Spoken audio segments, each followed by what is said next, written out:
Lucy had a good brain, even though she had lived all her life in L.A. Despite the continual exposure to carbon monoxide and people from the film industry, she remained smart. She had trained as a lawyer and was well regarded in the firm where she practiced. Her speciality was entertainment law, but she still liked to use that brain of hers, and here was a good opportunity. Now, where would they keep the oxygen equipment? She actually said it aloud as she paced round the loggia at the top of the central well. Got it! Suddenly she knew exactly where to look. God, it was so great to be bright. She'd always thanked her stars that she hadn't been born a busty bimbo like some people she could think of. A department store, she told herself. A department store would have a plan of the store by the elevators, so... And sure enough, there it was, by the elevators, even though this wasn't a department store. She pressed a small button, and a large area of the floor lit up, displaying the plan of the Starship Titanic. What's more, she could zoom in and out with a second control. This was better than anything they had at Macy's. Lucy slipped on her translator specs and read, Medical Centre. That was where she'd find oxygen.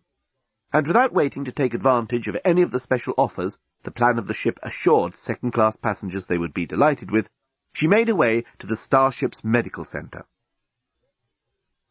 The Medical Centre of the Starship took up a whole 400-yard section of the main hull, under the embarkation level.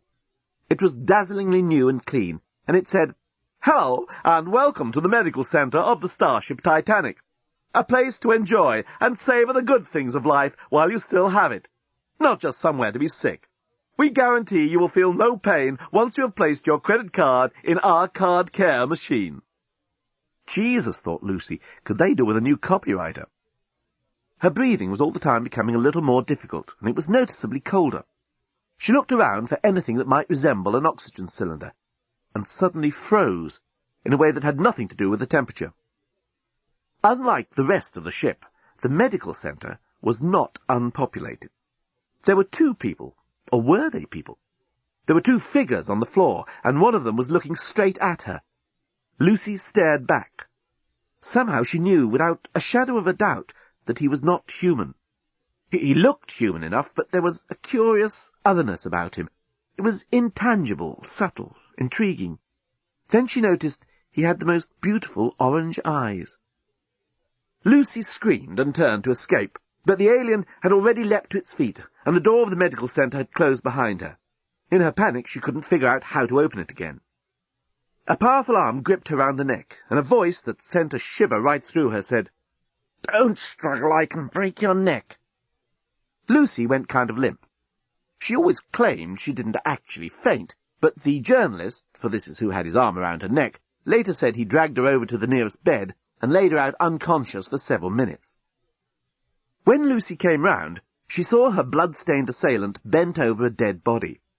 She realized immediately he was a crazed killer searching through his victim's clothes.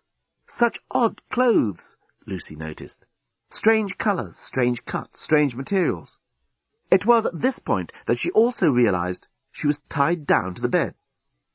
The full horror of her situation suddenly hit her like a 40-ton truck hitting a shop window. She was devastated, and her alarm went off.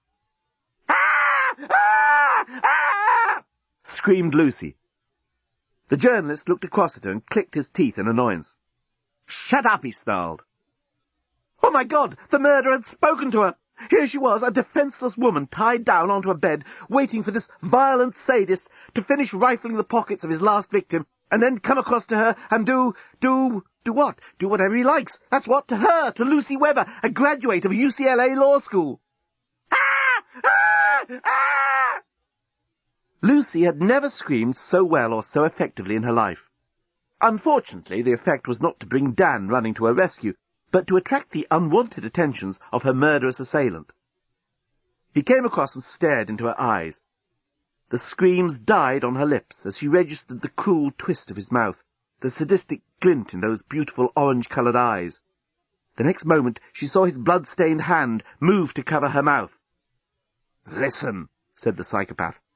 "There's a bomb on board this ship. It's going to explode and take us with it, unless I can find it quick, so just shut up with the screaming. I can't think, and it makes me crazy."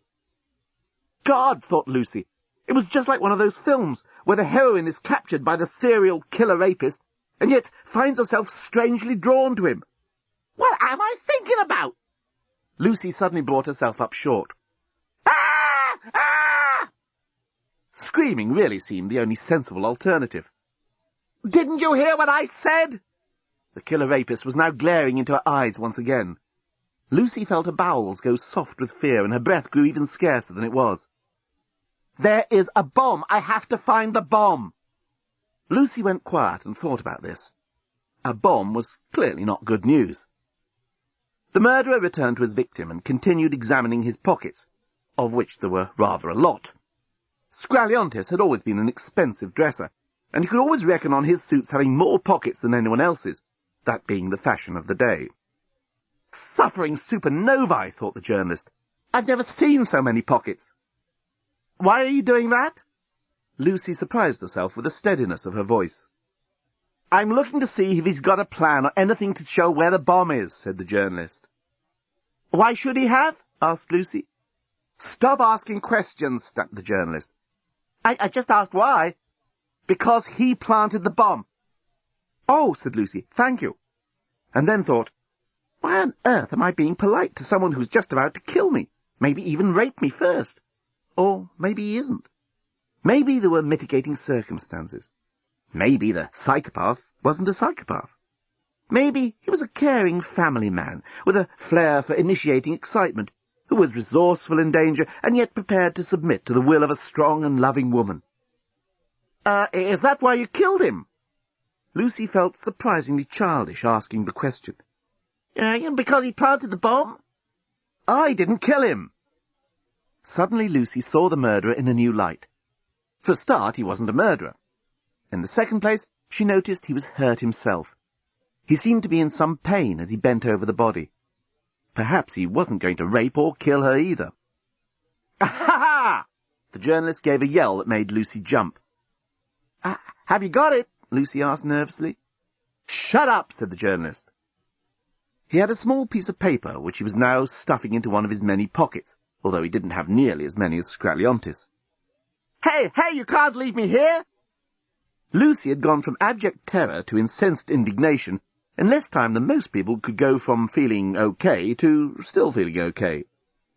I can't waste time, snapped the journalist. It may go off any second, and he made for the door. Don't leave me tied up in here with a dead body! Screamed Lucy. Something in her tone of voice, maybe the sheer volume of it, made the journalist stop. He turned and looked at Lucy in her power pinstripe, tied to the bed, her black hair falling across her face. Shit, he said. The actual Blerontin phrase was north of Pangolin, which was a particularly unpleasant suburb of Blerontis, the capital of Blerontin, but the meaning was shit. He limped over to the bed and untied Lucy. Just don't get in the way, he said. Don't talk to me like that, fired Lucy. Oh, you're going to be a great help, I can see that. And the journalist set off down the corridor towards the stairs up to the embarkation level. Wait, Lucy shouted after him. I've got to find a supply of oxygen. Forget it. But it's getting hard to breathe. Not as hard as it will be once we're tiny fragments floating in space, retorted the journalist. Lucy was by now running alongside him. Hey, you're an alien, aren't you? She suggested, as they waited for the doorbot to open the door to the second-class area. No, replied the journalist, you're the alien. This is a Blerontinian starship, in case you hadn't noticed. Point taken, said Lucy. Dan would never have talked to her like this. Oh, my God! The doors opened, and she took in for the first time the majestic sweep of the Grand Axial Canal second class. She plummeted and hit his head, and gave him 6 penades as a tip, sang the gondoliers. Oh! The journalist gasped as he stepped down into the nearest gondola and missed his footing. Lucy caught him and held him for a moment. You're hurt, she said. Let's get on, he returned. We've no idea when the bomb is time to go off. Lucy helped him down into the gondola, and the singing stopped. Take us to the engine room, gasped the journalist, holding his stomach. Si, nitrogen-loathing respecters of pressed veal! And make it fast. Si! The gondola set off down the Grand Canal at no greater speed than any other. Lucy looked across at her former assailant. He was rocking backwards and forwards, hugging himself. "Are you cold?" asked Lucy. She certainly was. But the journalist didn't reply. He just gritted his teeth, and Lucy suddenly realized he was in real pain. "What happened?" she asked, and touched his arm. "That bastard, Scraliontis, stabbed me with a table lamp," growled the axe-murderer. Lucy stifled a laugh. "How can you stab someone with a—" "It had a sharp end," interrupted the journalist. "Are you in pain?" asked Lucy. The journalist grunted. Lucy leaned towards him and moved his hands away from his stomach. The unfamiliar smell of a being from another world caught her unawares. It was not unpleasant, quite the contrary, but it made her head spin. "Leave me alone," he growled. "Let me look at it." Lucy pulled him back onto the pillow and tried to open his clothes, where the congealed blood was thickest. "I have no idea how to undo this," she said. "Thought seal," he said. And suddenly the garment opened, so that Lucy was able to pull it back and reveal the journalist's gouged flesh. "Oh, it's nasty," she said. "Look!" Suddenly she made a quick movement. The journalist yelled, and she pulled a large shard of glass from his abdomen. The blood welled up again from the wound. I couldn't see it," he gasped. "Thanks." And he held up a small packet. "Here," he said. "Oh, thank you," said Lucy. She accepted the gift in what she felt was an appropriately gracious way. "What is it?" "A plaster," said the journalist. "Stick it on before I bleed to death." "Hey, lady, she say we ought to sing while passengers are in the gondola and not other way round," confided the gondola bot, clearly feeling the need for a bit of small talk. "We think something may be seriously wrong." "Just get us to the engine room," gasped the journalist. By the time they reached the engine room, Lucy had managed to convince the journalist that her name really was Lucy. "But you know what that means in Blorontin?" The journalist was in some pain from the laughter. He'd managed to stop at last, and Lucy was feeling a bit piqued. "No," she said coldly. "What does it mean?" "I can't tell you," he replied. "I'd like to know." No, I just couldn't." "What's so funny? Go on, you've got to tell me." Maybe when I know you better." Oh, it hurts." "Well, what's your name?" she asked. "The journalist," replied the journalist. "That's not a name, that's a job description." The journalist shrugged. "On Blorontin, us news hacks aren't allowed individual names. It's an ancient law, something to do with avoiding the cult of the personality or something." "I can't call you the journalist." "Just call me the," he said, and opened the luminous blue doors of the engine room. A quick look inside drew his attention immediately to the small cabinet in the corner. The journalist strode straight across to it, opened the doors, and glanced at the two buttons. Without hesitation, he pressed the one marked Press to Arm.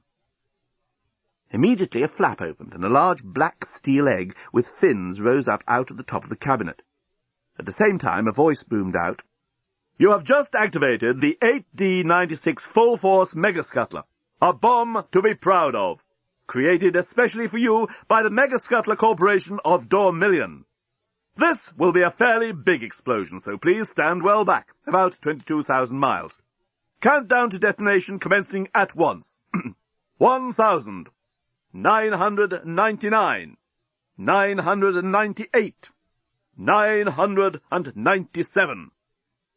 Lucy couldn't believe what she'd just witnessed. She looked at the two buttons again through her translator specs. "Why, for crying out loud, did you press the button that says Press to Arm?" The journalist was hopping round the engine room, kicking himself. "I didn't know it was a Dormillion bomb." "Well, what difference does it make? A bomb's a bomb." I can't explain." "I need to know," insisted Lucy. "No, you don't." He was perfectly right. Lucy herself wondered why she was pressing this point. She grabbed hold of the journalist's shoulders and shook him. "Look, you stupid jerk, you've just done something really stupid, and I have a right to know why." All right." The journalist seemed to be calming down. "It's just that the Dormillion for Press to Arm is very similar to the Blorontin for Please Press Dog. It was just a simple mistranslation. I was wondering what the dog had to do with it." "Great," said Lucy. "So now we really are up shit creek without a bucket." 993, 992, 991, continued the bomb. What are we going to do? She yelled. We're going to keep calm, said the journalist. Good thinking, snorted Lucy, calling up her not inconsiderable reserves of sarcasm. You clearly have a mind the size of Arnold Schwarzenegger's humeral ligament. We're running out of oxygen, the temperature's rapidly becoming suitable for an Arctic winter on Pluto, you've just activated what was otherwise a harmless bomb, and now you have the nerve to tell me to stay calm. Who's Arnold Schwarzenegger? Asked the journalist. Ah! Lucy decided that a good scream was probably the wisest course of action under the circumstances. The journalist suddenly screamed as well. Lucy stopped her screaming and looked at him. I'm sorry, he said. It's just I can't think when you do that. Lucy felt stupid. I'm sorry, too, she said. The journalist smiled and then, for no apparent reason, gave her a kiss on the cheek. Lucy was so surprised to be kissed by an alien, she simply stood there and heard him say, The clock is counting once every innim. That gives us about 16 Edos before it gets to 0. How long's an innim? Lucy wanted to say, but her mouth wasn't working. All she could do was stare into those strange and beautiful eyes as she heard him say, What we must do is find the lifeboats. Dan was still deep in argument with the desk lamp in the embarkation lobby. It was an argument that he had become familiar with over the years of Top 10 travel. But there was something wrong. Somehow he just wasn't getting his points across.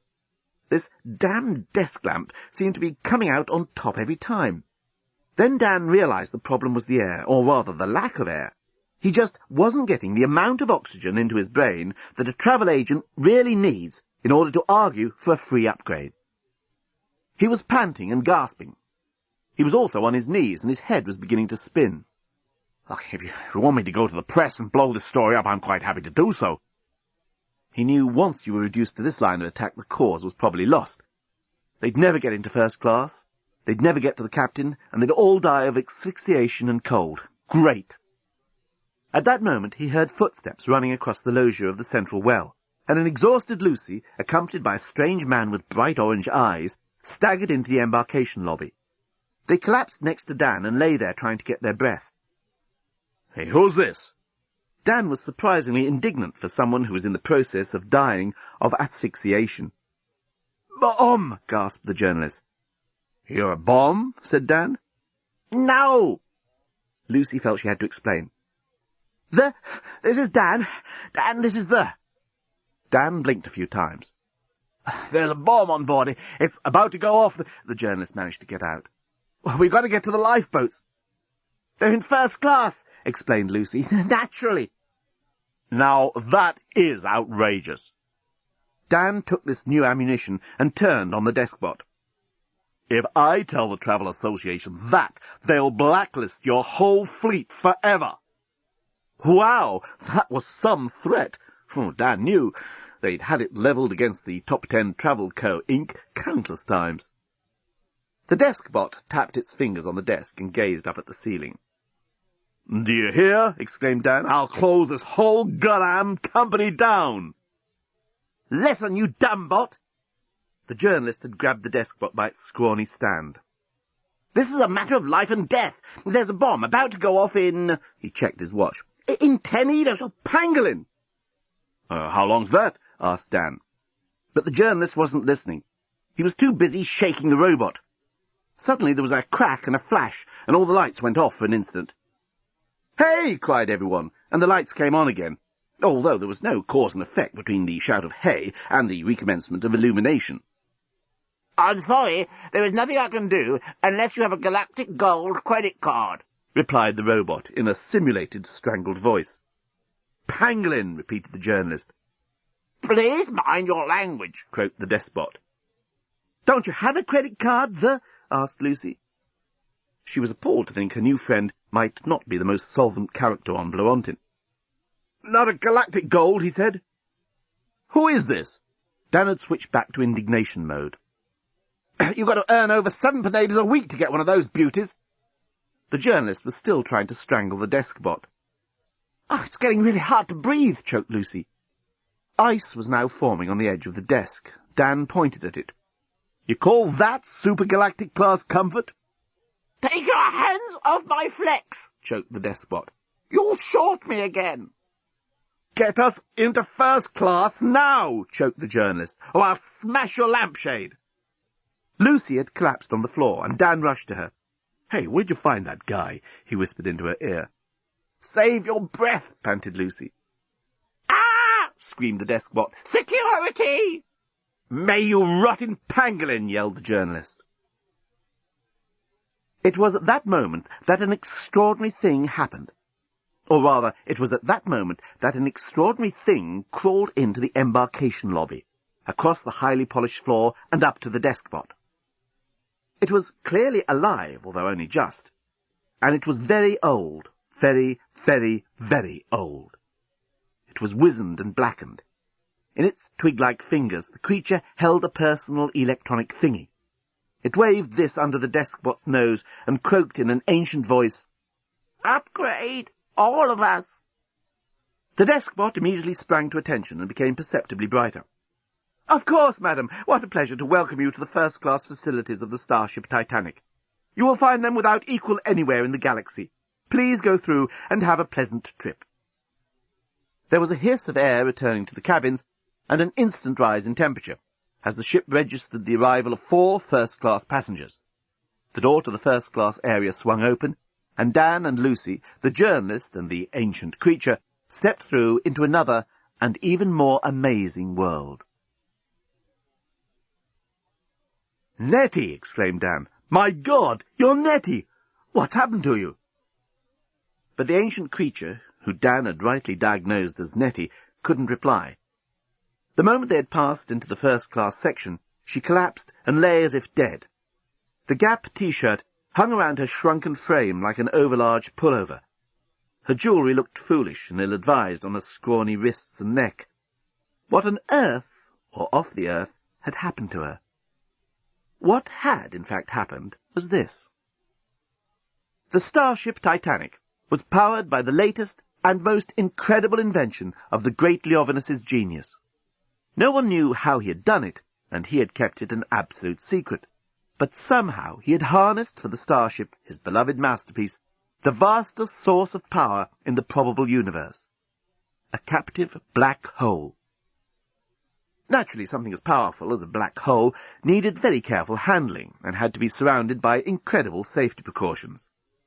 Unfortunately, safety was one thing that neither Skraliontis nor Bobostigan had first in their minds when they began to reduce the specifications for the construction of the ship.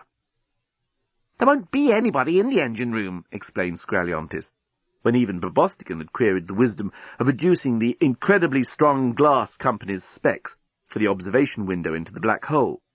Bobostigan had not been reassured. "But you know what black holes are like." Actually, Skraliontis didn't. He was an accountant and not an engineer. In any case, black hole technology was a brand-new concept straight out of Leovinus's brain.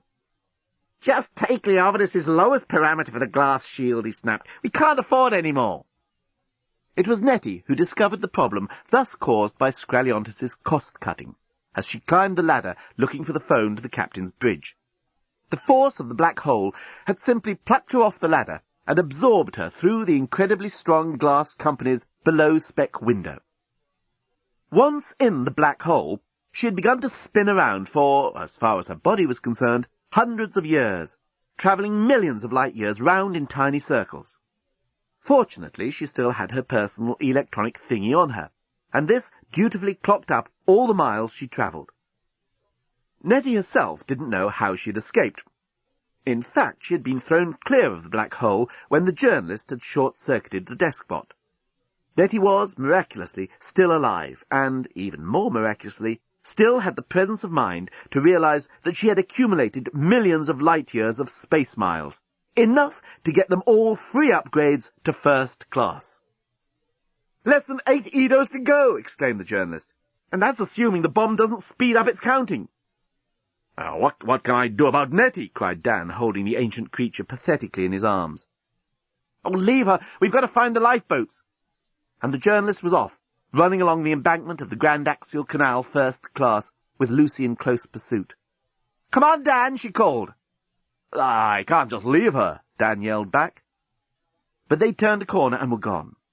Dan tried to lift the ancient Nettie up, but even though she was emaciated and shriveled, he was too exhausted to carry her anywhere. "I can't leave you," he murmured, and stroked her hair. And now he looked around and, for the first time, took in the extraordinary vista presented by the Grand Axial Canal First Class. If the word posh ever had any meaning, this was it. It was luxury. It was deluxe. It was expensive. It was also redolent with the operatic singing of the gondola bots. "He helped to chalk her tightrope walk so that the lovely lady wouldn't slip." Dan had always hated opera. "Let's go somewhere quiet," he whispered to Nettie. And he finally lifted her up and staggered into the nearest doorway. Lucy and the journalist had, meanwhile, discovered that the Starship Construction Company, Inc. had not skimped on the signs to the lifeboats first class. There were big, reassuring signs almost everywhere you looked. They were illuminated, and some of them incorporated flashing arrows. Consequently, the two arrived at the lifeboat assembly station in less than a minute. 7 Edos to go!" gasped the journalist. As he said this, both he and Lucy discovered that while they hadn't skimped on the signs, the Starship Construction Company, Inc. had economized on the boats themselves. In fact, they had economized completely and utterly on them. "Well, what's the point of providing lifeboats," reasoned Scraliontis to an increasingly nervous Probostigan, "if there aren't going to be any passengers?" "The bastards!" groaned the journalist. "We're done for. We'll be blown to little bits of drifting cosmos in exactly 6 Edos, 45 Inims." The journalist sank to his knees. The fight had gone out of him. He looked so helpless, so forlorn. Lucy couldn't help it. The thought of imminent destruction threw all the usual caution out of her mind. She leapt to a conclusion that she would probably not even have begun to recognize under normal conditions. "Oh, God, I love you!" And before the journalist realized what was happening, Lucy was all over him, kissing his mouth and running her fingers through his hair. "Ow! Ouch!" the journalist yelled. "Mind my wound!" I'm sorry, yelled Lucy. "But we've only got 6 Edos left, whatever they are. I've never felt like this for anyone. The moment I set eyes on you, oh, God, no one's ever going to know. Nothing matters anymore. But hurry, do something." And she was wrestling with his clothing. "I can't get it off." I told you it's thought-sealed." His clothes suddenly pinged open, and the next minute Lucy had flung her pin-striped power suit onto the empty lifeboat ramp. Her fingers ran over the alien's body as she got on top of him. "Oh, God!" she cried, feeling the blood draining down into her lower abdomen like a rush of seagulls onto the last herring. "We've probably only got 5 of whatever those things are left." "Edos!" The journalist tried not to yell out with the pain of his wound. "We've got 5 Edos left. Oh, this is incredible. We don't do it like this on Blorontin." "Why not?" Lucy asked, although she didn't really care. "It's illegal." The journalist was grinning from ear to ear. "We're only allowed snork style, upside down and from above." "Oh, shut up." Lucy was kissing him. "I had to tell you. I had to. I love you. I've always loved you. That's what's been missing. Ah! "Quick!" cried the journalist.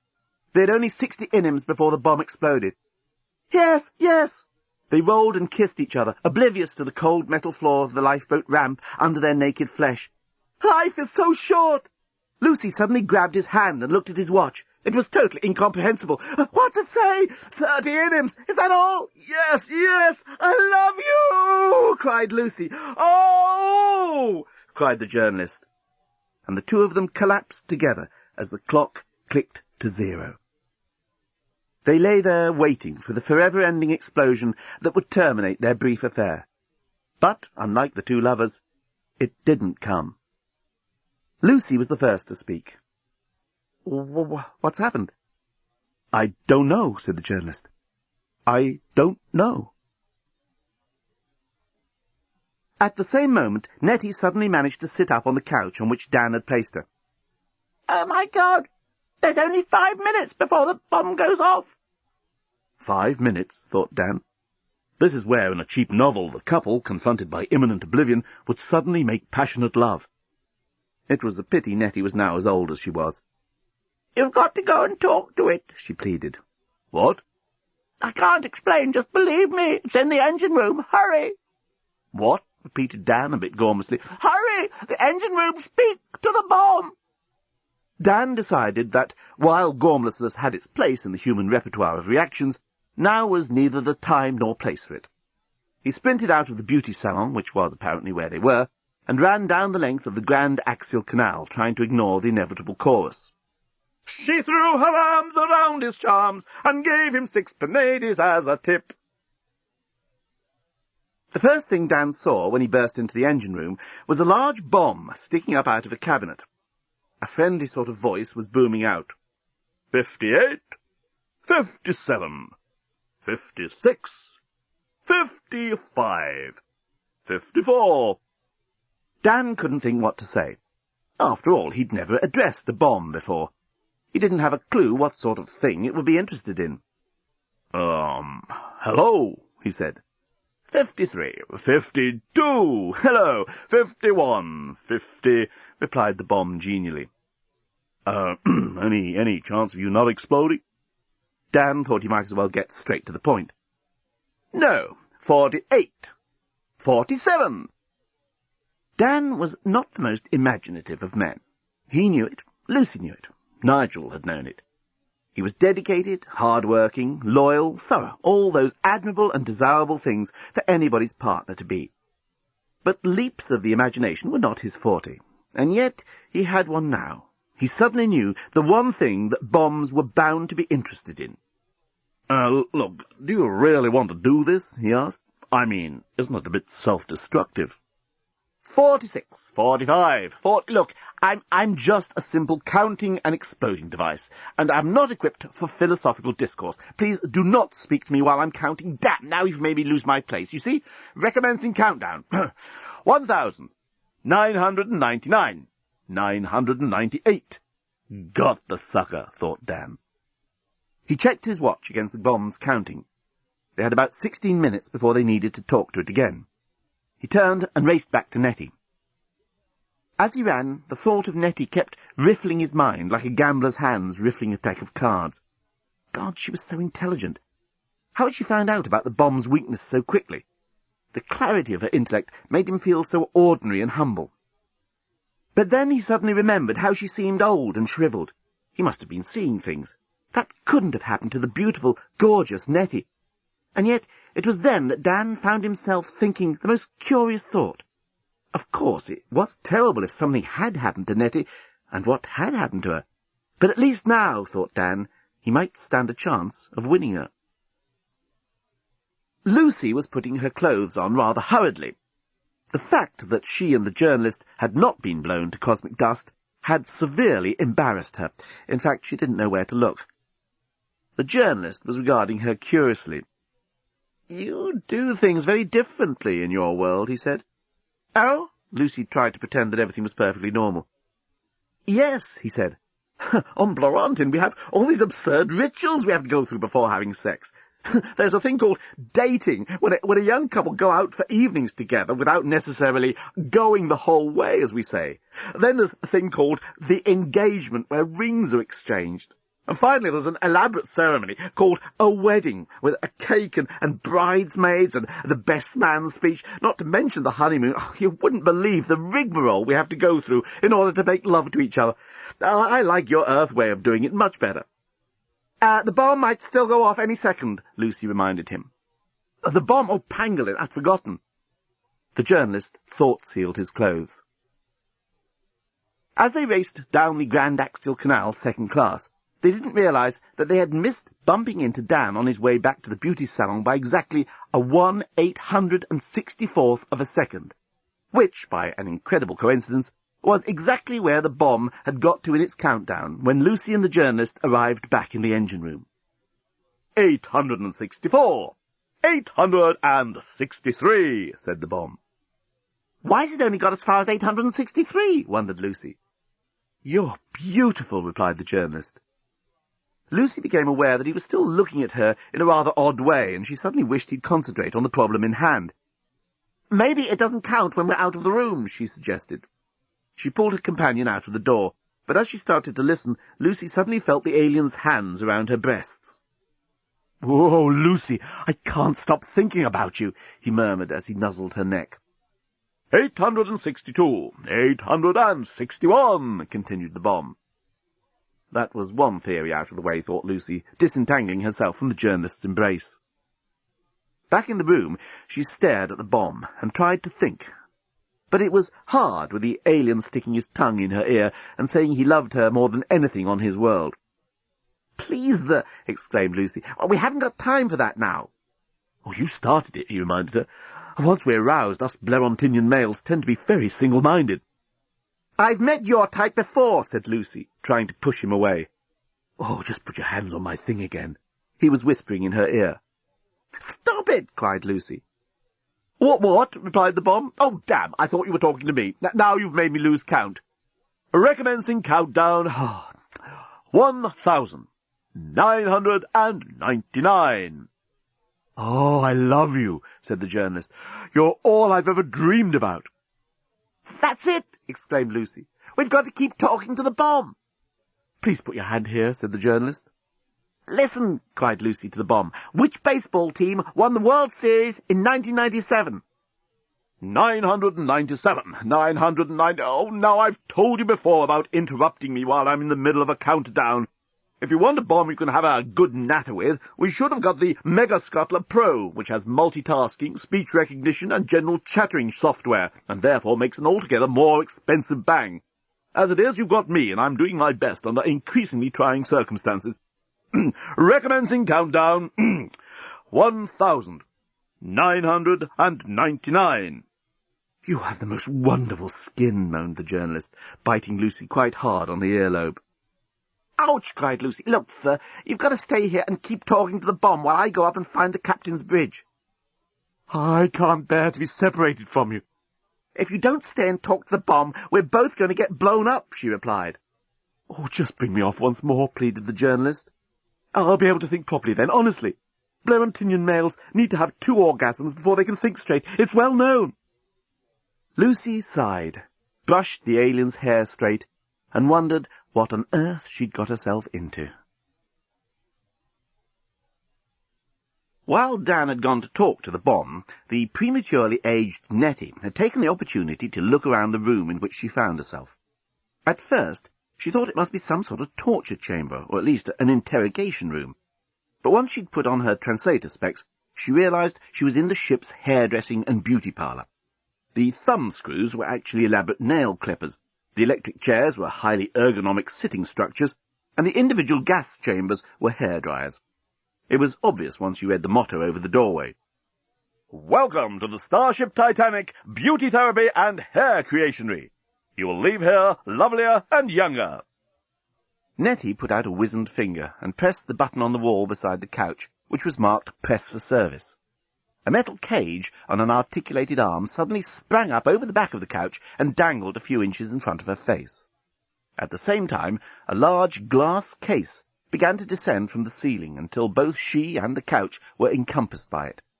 A reassuring voice then said, "We have assessed your beauty requirements, and whilst recognizing you have a severe problem, we would like to reassure you that there is little that you can wish to be done that we cannot accomplish, thanks to the de-aging and re-beautifying techniques pioneered by Dr. Leovinus in this machine. So lie back and relax, whilst we return you to the bloom of youth. Normally our therapy would require a few minutes, but in cases such as yours, a little longer may be necessary. We apologize for the delay." The next moment, the cage fixed itself over her face, and the glass case filled instantly with some purple gas. Nettie was terrified for a second, but then relaxed as the perfumes began to enter her nostrils. Erotic perfumes, exotic perfumes, scents she had never imagined, scents of far away and wonder. At the same time, the feeling on her face was inexpressibly soft and kindly. She lay back and just hoped that Dan had managed to talk to the bomb. Dan hurried back from the engine room to find that Nettie had disappeared. Where he'd left her was a glass case filled with purple gas. "Nettie!" he cried, banging his fists on the glass, but with no effect. He looked all round the thing, but was unable to find any off switch or any way he could prise the thing off her, if indeed Nettie was in there. After nearly 15 minutes of futile effort, he suddenly remembered he'd need to speak to the bomb again, so he rushed back to the engine room as fast as he could. Meanwhile, the journalist was still trying to put his hand back up Lucy's pinstripe power suit skirt. "You see, we're just not used to casual sex," he was assuring her. "Blairentinian women make such a fuss about it. You know, they want presents and they want to be treated nice and taken out to expensive restaurants and all that sort of crap. To meet a woman like you is just great. Let's do it again." "You said twice and you can think straight," objected Lucy, whose mind was focusing on what seemed to her more pressing problems. "Yeah, but a hand job doesn't really count. Anyway, us Blairentinian males will say anything when we're aroused." 63, 62, 61, said the bomb. "Hey, Bomb, just what do you think you're doing?" Lucy suddenly remembered what she was meant to be doing. "Pardon? 60, said the bomb. "I said, Bomb, what the hell do you think you're doing?" "Oh, don't talk to me, This is a tricky bit. 49, no, 59, 8. Damn, there I go again, losing concentration. It's all your fault. Recommencing countdown. 1,000. "And I'm aroused now," said the journalist. It was at that moment that Dan burst into the engine room. He found the alien, whom he'd already taken an agreeably violent dislike to, kneeling behind Lucy, apparently rubbing himself up against her back. Lucy shot to her feet. "Oh, Dan, thank God you didn't get blown up." 996, said the bomb. Am I interrupting something?" Lucy could tell Dan was not in one of his good moods. No, we've just discovered how to confuse the bomb." "Talk to it," said Dan. "Yeah, Nettie found that out." "Oh, no, of course, she would." 994, continued the bomb. "Earth's sexuality seems to be very different from Blairentinian," observed the journalist. "Is it really?" Dan was sizing the alien up, trying to decide which bit to punch first. "Yes," said the journalist, putting his arms round Lucy's waist. "On Blairentin, males get what we call jealous. If one male finds another male fondling his girlfriend, he can even become extremely violent." "Well, it takes all sorts," murmured Dan. He had already decided on the alien's nose as the first point of contact. But before he could swing his powerful right nose jab, Lucy had managed to disengage herself from the amorous the journalist and had run over to Dan. "We got to get off this spaceship as soon as possible. I suggest the here stays and talks to the bomb while we go and find the captain." "But you don't understand," began the journalist. Dan decided to hold back his fist of retribution for the moment. He would save it for another time. "I understand only too well. If we don't get the captain to get us back to Earth soon, we'll never get back." And he was off out of the engine room and racing back down the Grand Axial Canal towards the front of the ship. "Look, it was great making love with you," Lucy said to the journalist, who was now standing behind her and attempting to fondle her breasts again. "But we've got to get back to the real world, our real world," and she tried to remove his hands from her blouse. "But Blairentinian males cannot just turn off like that," explained the journalist. "We need multiple satisfactions before we can return to a state of equilibrium." Lucy had attended self-defense classes for 2 years, when she had just qualified for the law, and had always slightly regretted the fact that she'd never had the chance to put her skills into practice. Consequently, it was with some satisfaction that she suddenly realized this was such an opportunity. She decided to use the standard response to the amorous alien fondling you from behind assault. It was textbook stuff. She drove her right elbow hard into his stomach. "Oomph!" gasped the journalist. Then she swizzled half round, caught his left wrist, and threw him over her shoulder onto the engine room floor. "Oomph!" grunted the journalist. Lucy spoke to him firmly in her best lawyer-speak. "Now you stay here and keep talking to that bomb while I go and find the captain." Then she was off out of the door, racing after Dan. "You don't understand," the journalist called after her. "There isn't any captain on this ship." But Lucy had gone. 970, said the bomb. "You don't know what you're doing," yelled the journalist. "You're going to need me." "Pardon?" replied the bomb. "I wasn't talking to you." "Oh, damn," said the bomb. "Recommencing countdown." 1,999.